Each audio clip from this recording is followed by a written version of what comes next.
On s'attendait à minimum une surprise dans ces huitièmes de finale de Ligue des Champions et elle a bel et bien eu lieu. C'est la victoire du Sporting face au Bodo Glimt. Alors que le Bodo Glimt s'était imposé 3-0 chez eux et en chuté 5-0 au Sporting. Franchement, pour avoir vu le résumé, Bodo n'ont vraiment pas vu le jour. Les Sporting les ont écrasés de A à Z. Ils ont tiré je ne sais pas combien de fois au but. Il y a même eu une part de chance qu'ils n'en aient pas pris encore plus parce que franchement, de très beaux arrêts du gardien. Sporting mérite amplement leur qualification. Même si voilà, c'est dommage pour Bodo, le petit poussé qu'on attendait peut-être un peu plus haut, qu'on voulait voir un peu plus haut, mais déjà très beau parcours de leur part. Totalement d'accord avec toi. Fin de la mascarade pour Bodo Glimt. Dans les 20 premières minutes du match, on pouvait savoir que c'était limite plus une surprise tellement le Sporting était dominant. On a enchaîné directement sur un Arsenal Bayer Leverkusen qui était beaucoup plus calme avec un match aller qui s'était tenu en égalité. Et Arsenal passe assez tranquillement, mais pas non plus avec la manière la plus exceptionnelle. Je sais pas ce que t'en penses. Arsenal qu'on connaît,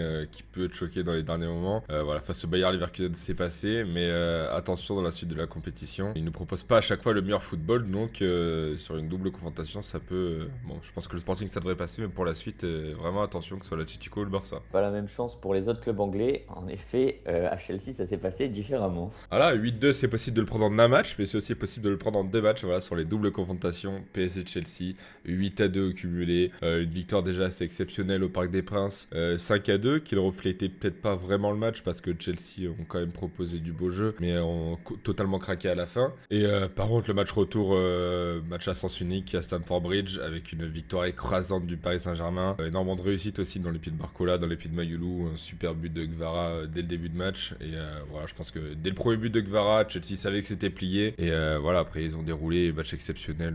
Super content de ce qu'a proposé mon équipe au match retour et encore plus qu'au match aller. Ouais, un Chelsea qui avait un peu lâché mentalement, je pense, dès le premier but.